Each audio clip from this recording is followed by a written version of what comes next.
For most of your career, Jim, you've worked closely with your wife and your partner of Compass Institute, Pamela Toole. This is fairly unusual. Pamela is not with us today, but has been really a significant collaborator in your work, and you've accomplished things together over the years. Can you share with us a little bit about your working relationship and her role really in the service learning field as you see it? Sure. And Pam is not here today because we have an 8-year-old, Christiana Victoria Maria, and she would love her name being mentioned. And so she's coming in today and wasn't able to be part of this interview. I'd say really everything we did from early on was as a team, and you bring different strengths to it. One of the pieces, probably on my own, I wouldn't have thought of, is that whenever we did workshops, which was all the time, people would come up, and it was overwhelmingly women, and they say to Pam afterwards, "I couldn't work with my husband. How do you do this?" As you do this. And so I think it is unusual. And Pam and I love our teamwork because we have near identical core values and passions about life and young people and what needs to happen in schools. But we really have different personalities and different ways of expressing ourselves.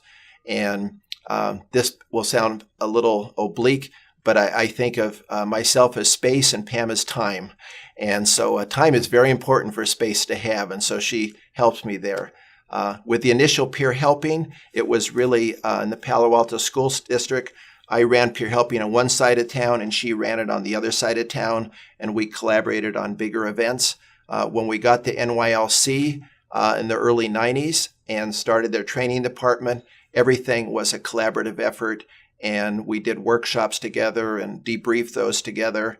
And only in later years, when we had our daughter Christiana, did our work start to be a little bit more separate. And we both started working in social entrepreneurship, doing some literature review and research for the Kellogg Foundation, but then it's been something I've carried on more, and she's had other things, say working in the area of diversity and service learning that she spun off and done on her own.